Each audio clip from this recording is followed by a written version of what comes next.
In a town where justice is nothing more than a tool for the powerful, one man dares to challenge the system. Marcus Hale, a brilliant defense attorney, arrives in a courthouse ruled by corruption only to find himself the target of a brutal conspiracy.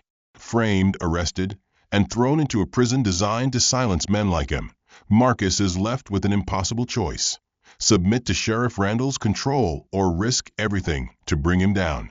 With enemies closing in and time running out, Marcus must outthink, outmaneuver, and outlast the forces trying to destroy him. But in a place where the law is a lie and survival is a gamble, does the truth even stand a chance? Before we begin, let us know where in the world you're watching from. And if you love gripping stories filled with twists, suspense, and action, hit that subscribe button now. Marcus Hale stepped out of his car, straightened his tie, and took a deep breath. The courthouse stood before him, a building meant to symbolize justice, but in this town it had long been a fortress of prejudice. He knew what he was walking into. He had prepared for resistance, but nothing could have braced him for what was about to unfold. As he climbed the courthouse steps, the townspeople around him fell silent. Their eyes, filled with thinly veiled disdain, followed his every move. Marcus had seen that look before, a mix of shock and hostility, as if his very presence was an act of defiance. Just as he reached the courthouse doors, a towering figure blocked his path. "Sheriff Randall." "You're lost, boy," Randall said, his voice carrying the slow drawl of authority. His uniform was crisp, his badge gleaming under the morning sun. Marcus met his gaze, unfazed. "I'm here for the Walker case. I'm the defense attorney." Randall smirked, looking him up and down as if the very idea were ridiculous.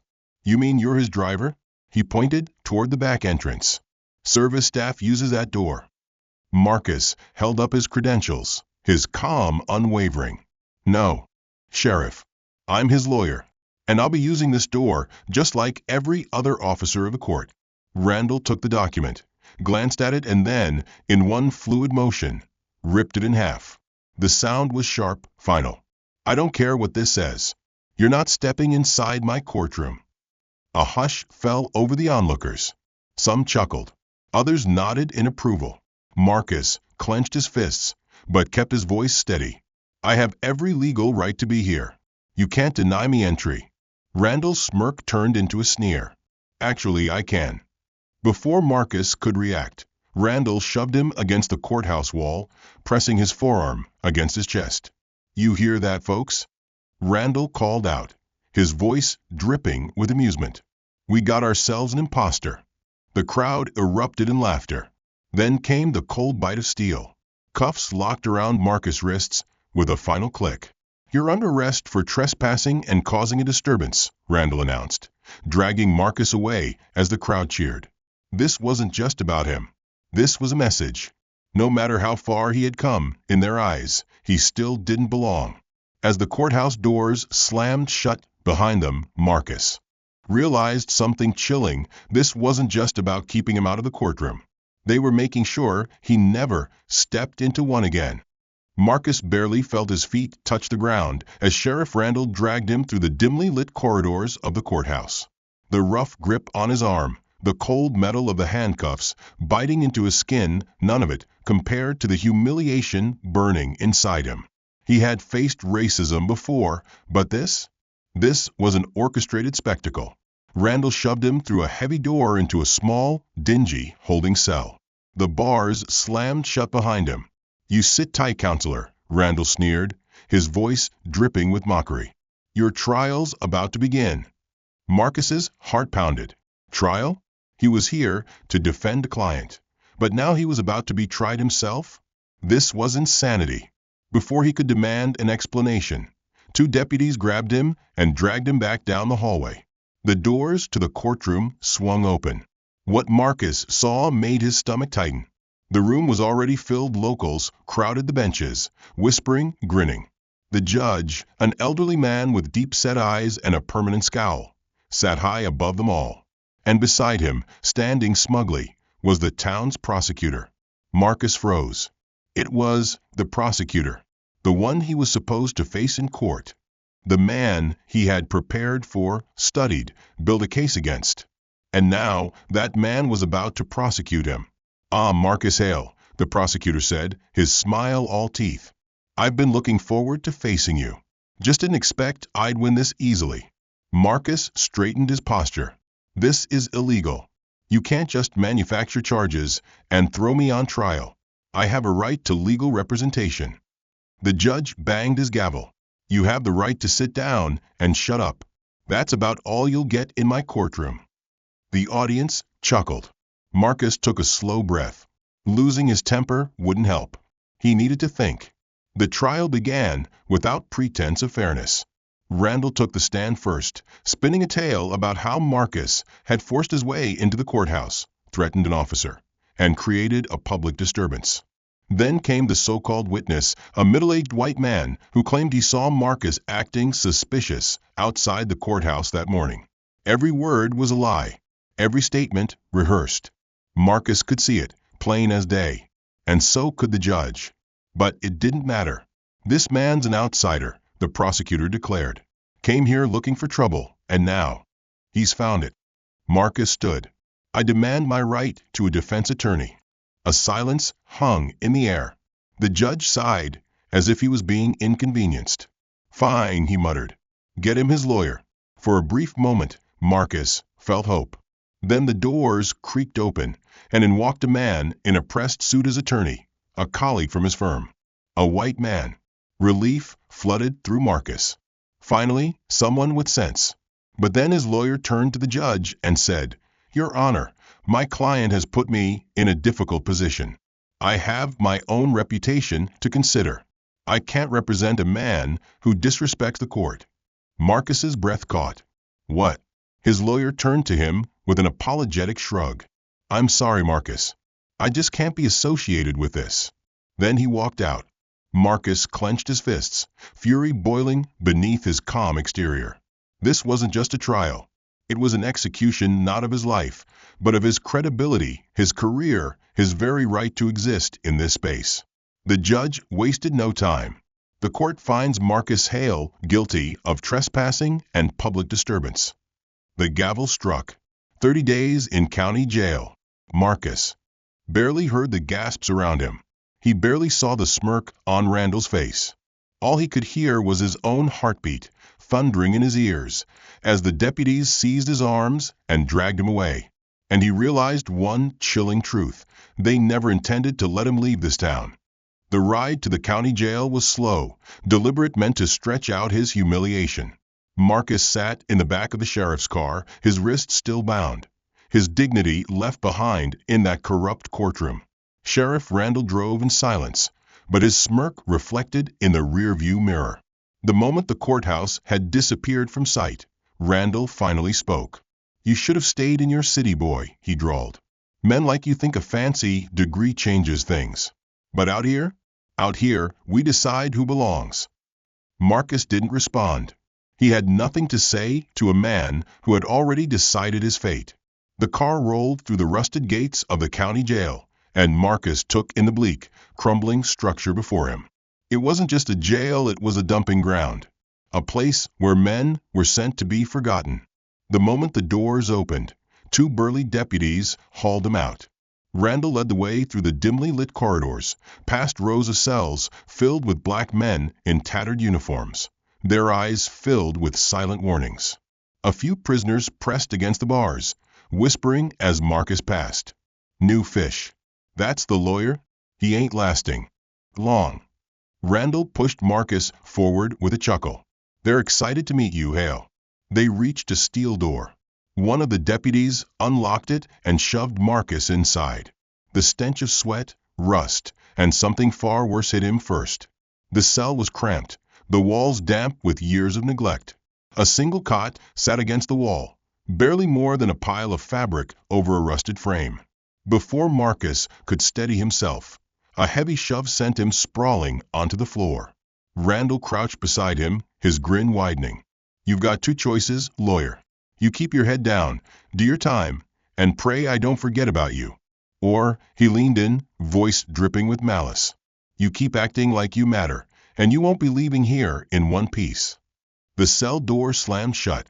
Marcus sat up slowly, breathing through the simmering rage in his chest.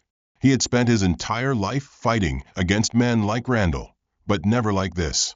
Never from the inside of a cage. A low chuckle broke through his thoughts. First time in a real prison, ain't it? Marcus turned toward the shadows. A man sat on the cot opposite. Him older, with a face lined by years of hardship. His graying beard did little to soften the sharpness of his gaze. Marcus steadied himself. Who are you? The man studied him before speaking. Used to be a cop. Name's Elijah Carter. Marcus frowned. A cop. Elijah nodded, his expression unreadable. Worked this town for 10 years. Till I made the mistake of crossing Randall. Realization dawned on Marcus. He put you here. Elijah smirked, but there was no humor in it. Randall doesn't just run the sheriff's department. He runs this whole damn town. And when you don't play by his rules, he gestured around them, you end up here. Or worse. Marcus exhaled. He already knew Randall was corrupt, but hearing it from a former officer confirmed just how deep this went. Why are you telling me this? Marcus asked. Elijah leaned forward. Because you ain't like the others they send here. You're a lawyer. And if you're smart, you might just be the first man to bring Randall down. Marcus met his gaze. There was no optimism there, no naive hope, just a cold, calculated truth. Elijah had spent years watching men like Randall thrive in the shadows. Now for the first time, he saw a crack in their armor. And that crack was Marcus Hale. Marcus sat on the edge of his cot, elbows resting on his knees. The weight of the past 24 hours pressed down on him. He had walked into this town as a lawyer, confident in the law's power. Now he was just another prisoner in Randall's cage. Across from him, Elijah Carter studied him with the quiet patience of a man who had seen too much. You're thinking too loud, Elijah muttered. Marcus let out a dry chuckle. Forgive me. It's my first time being framed and thrown in jail. Elijah smirked. You're lucky you got 30 days. Some men don't get a number. They just disappear. Marcus's stomach tightened. He had suspected as much, but hearing it confirmed was something else entirely. How deep does this go? Elijah leaned back against the wall, crossing his arms. Randall's been running this town for over a decade. Thinks he's untouchable. And with the judge and prosecutor in his pocket, he might be right. He gestured toward the barred window, where the dim glow of streetlights barely reached the cell. Out there, he's the law. In here, he's God. Marcus clenched his jaw. He refused to accept that. Someone has to be watching, Marcus said. The state? The feds? Someone has to care. Elijah shook his head. They all hear whispers. But whispers ain't proof. And Randall makes sure nothing ever leaves this town. Marcus exhaled sharply. He needed a way out not just from jail, but from the grip of this entire system. Then an idea sparked. You said Randall makes sure nothing leaves, Marcus said. But what if something already has? Elijah raised a brow. What are you getting at? Marcus leaned in. Before I came here, a reporter reached out to me. Said he'd been investigating Randall for months. He had evidence, real evidence of Randall's crimes. He just needed someone to bring it to light. Elijah's expression darkened. And now you're locked up, and he's still out there? Marcus nodded. If I can get a message to him, he can expose Randall before it's too late. Elijah let out a low whistle. That's a hell of a gamble. It's the only card I have left, Marcus admitted. A long silence stretched between them before Elijah finally spoke. There's a way. Marcus straightened. I'm listening. Elijah glanced toward the cell door, then lowered his voice. There's a guy, Carlos. Works in the laundry. He moves things in and out of here, no questions asked. Marcus's heart pounded. Can he get a message out? Elijah nodded. For a price. Marcus exhaled. He had nothing, no money, no favors to offer. But he had something. Tell Carlos this. If he helps me, I'll make sure he walks free when this is over. Elijah gave him a long, measured look. You're betting everything on a reporter and a prison smuggler? Marcus met his gaze without hesitation. I'm betting everything on the truth. Elijah's lips curled into a slow, knowing grin. All right, lawyer. Let's see if the truth can set you free. The plan was in motion. But Marcus knew one thing for certain: if Randall found out, he wouldn't live long enough to see justice served. Marcus had always believed in the law's ability to protect the innocent. But now, locked in a cell built on corruption, he knew better. The law was only as strong as the men who upheld it, and in this town, the law was just another weapon for men like Randall. But he still had one advantage: the truth. Now, he just had to get it out. Elijah had wasted no time arranging the meeting.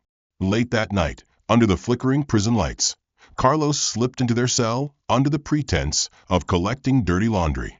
He was a wiry man with sharp eyes that darted between Marcus and Elijah before he finally spoke. "Heard you need something moved," Carlos said, his voice barely above a whisper. Marcus nodded. "A message. It needs to reach a reporter named Daniel Cole." Carlos rubbed his chin. "That's a tall order. I don't do charity, lawyer." "I'm not asking for charity," Marcus said. "I'm offering you a way out." Carlos raised an eyebrow. "That's so." Marcus leaned forward. "Randall's days are numbered. When this is over, men like you men who helped me will have a way out of this place. But I need you to take a risk first." Carlos studied him for a long moment, then sighed. "You got paper?" Elijah slipped him a crumpled napkin from dinner. It wasn't much, but it would have to do. Marcus grabbed a dull pencil from the cot's edge and began writing. "Daniel, they got me. Framed me. Randall controls everything. You need to move fast, find proof, and publish it.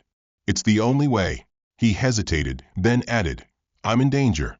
If I disappear, you'll know why." He folded the napkin and handed it to Carlos. "Get this to him. Whatever it takes." Carlos tucked the note into his sleeve.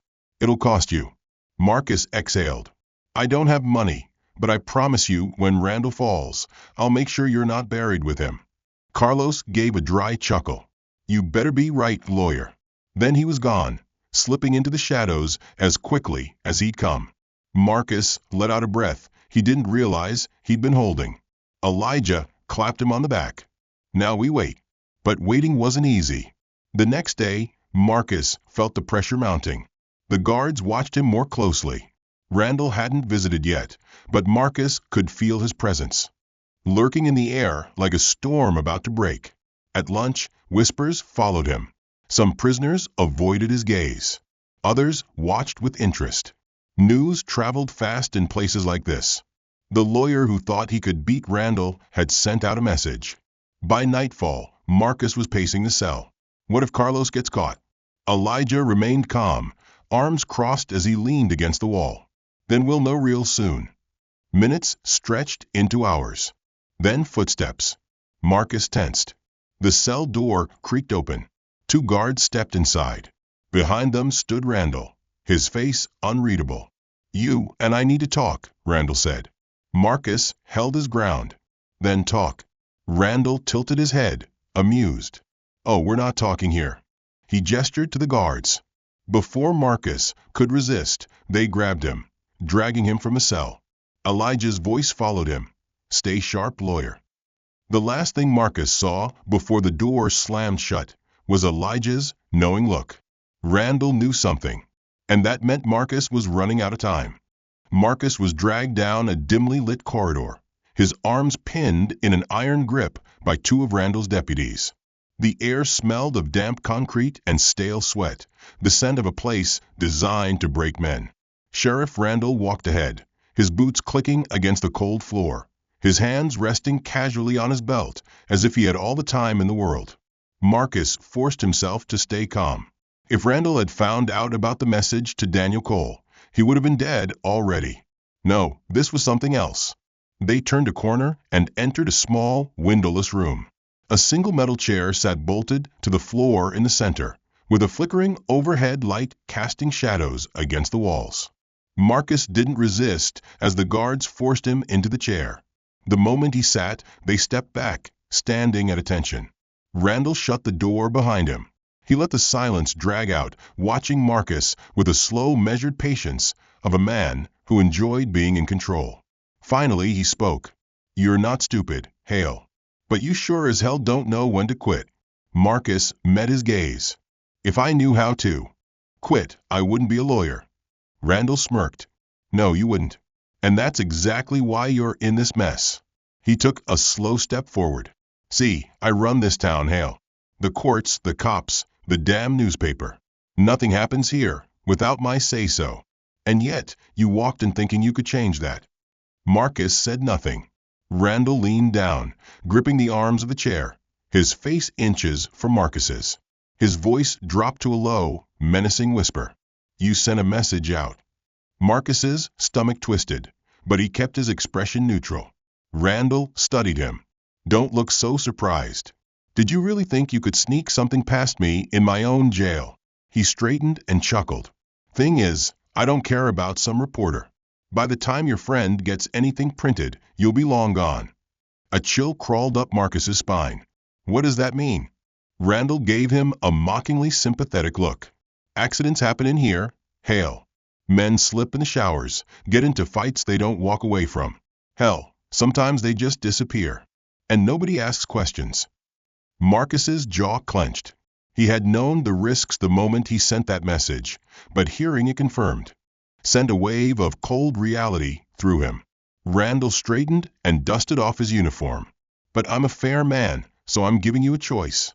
He motioned to the guards. One of them stepped forward, placing a folded piece of paper on Marcus's lap. Marcus hesitated, then opened it. It was a confession. His confession. I, Marcus Hale, unlawfully entered the courthouse and caused a public disturbance. I accept full responsibility for my actions and agree never to practice law in this county again. Randall's voice was almost friendly. Sign that, and you'll walk out of here alive. 30 days in a cell, then a one-way ticket back to whatever fancy city you came from. You never come back. You never speak a word about what happened here. Marcus exhaled slowly. And if I don't? Randall's smile faded. Then you won't make it to 30 days. The room fell into silence. Marcus stared at the paper. If he signed it, he would walk free. But at what cost? He would be abandoning everything: the truth, his fight for justice, the people in this town who would remain trapped under Randall's rule. But if he refused, Randall wasn't bluffing. If Marcus didn't play along, he'd end up in an unmarked grave before his so-called sentence was up. Randall tapped the paper. Tick-tock, counselor. Marcus took a slow, steady breath.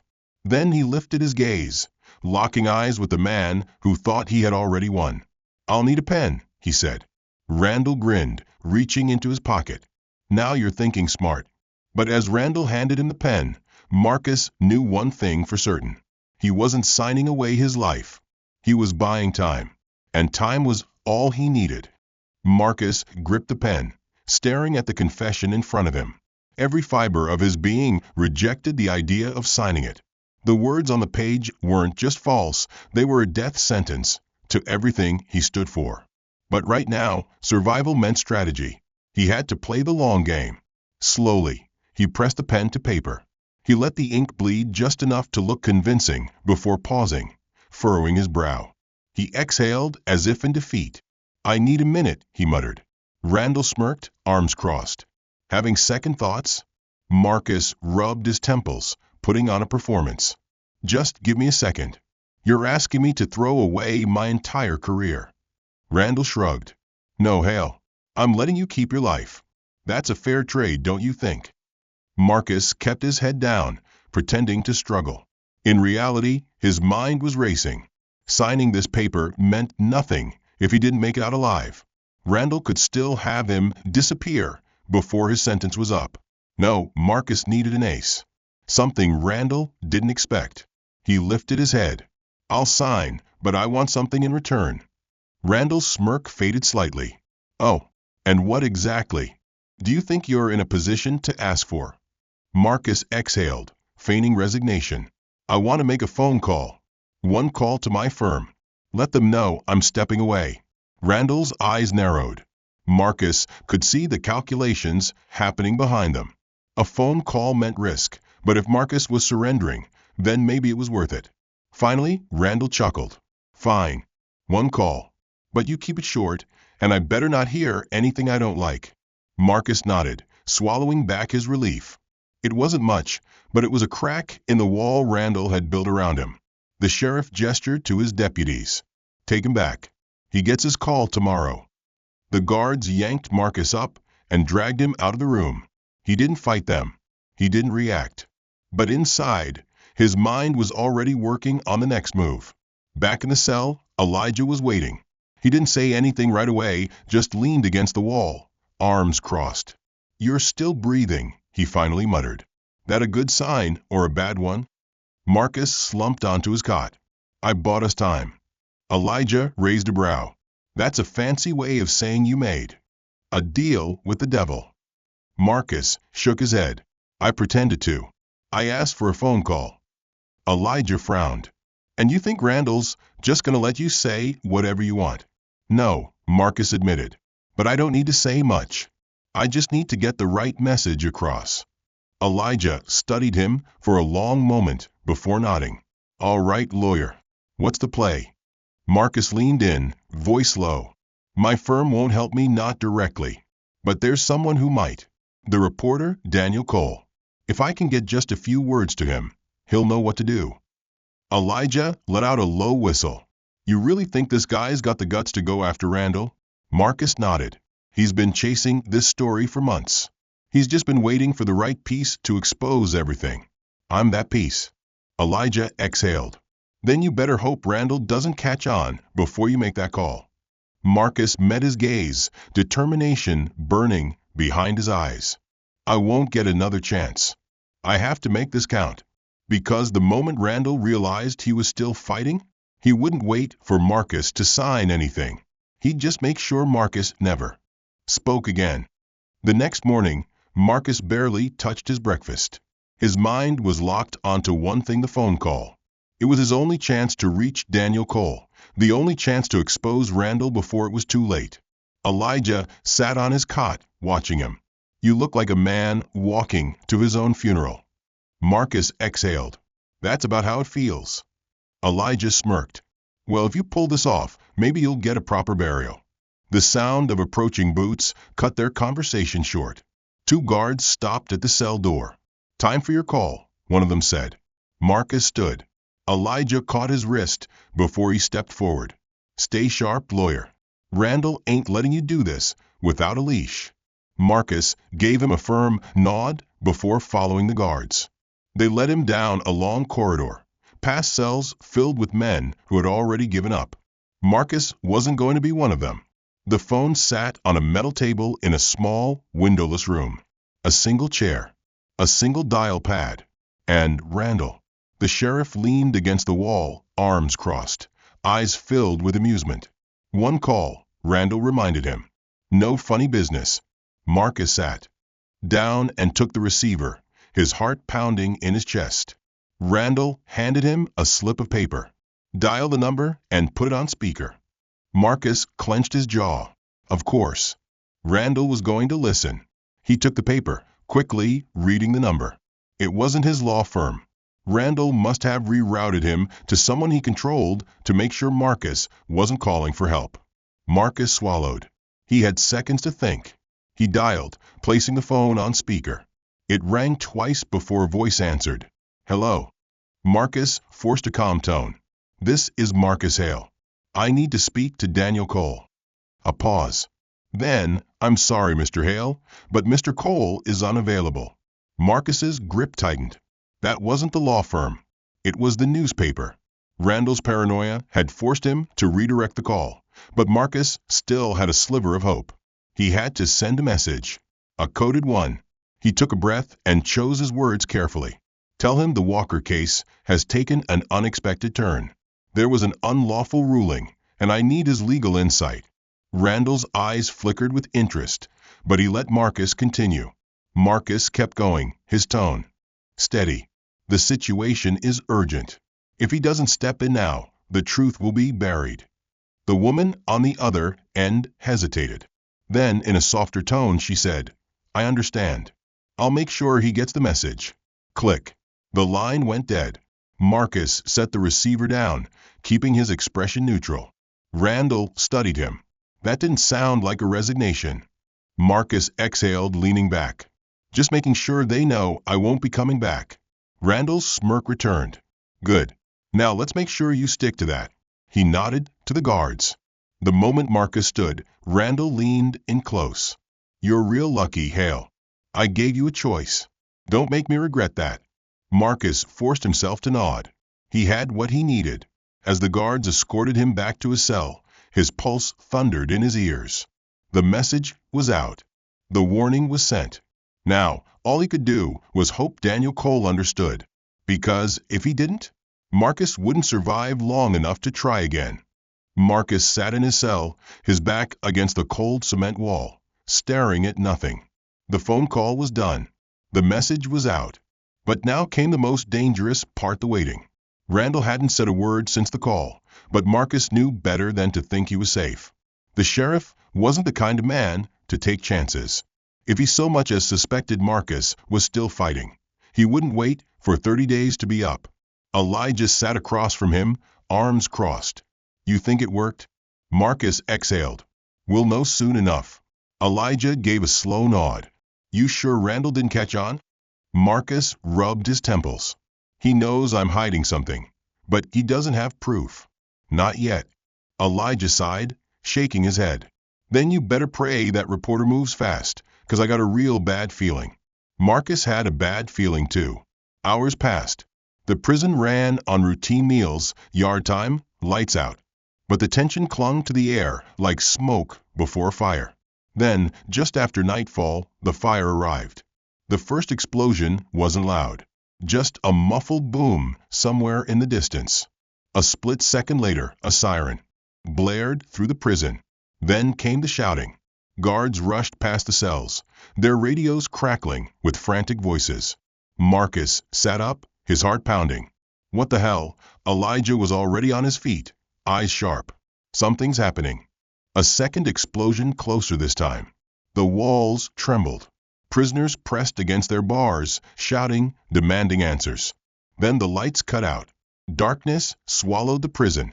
For a brief moment, there was only the sound of sirens, boots pounding against the floors, and the rising panic of men trapped in their cells. Then, in the dim emergency light, a figure appeared outside their cell. Carlos. The smuggler moved fast, pulling a shiv from his sleeve and jamming it into the lock mechanism. "Get ready." Marcus was on his feet in an instant. "What the hell is going on?" Carlos gritted his teeth, twisting the shiv. "Your message got through." Elijah blinked. "You mean the feds are here?" Carlos whispered. "FBI, state police, the whole damn cavalry. They're raiding Randall's station right now." Marcus's breath caught. Daniel did it. He exposed Randall. Carlos cursed under his breath as the lock resisted. Damn thing come on a sharp click. The door swung open. Marcus didn't hesitate. He slipped out, Elijah right behind him. Carlos jerked his chin toward the back of the block. "Laundry chute leads outside. You got one shot before they lock this place down." Marcus grabbed his arm. "Come with us." Carlos hesitated. Then he shook his head. "I'll slow you down." He flashed a grin. "I'll catch up when this place is rubble."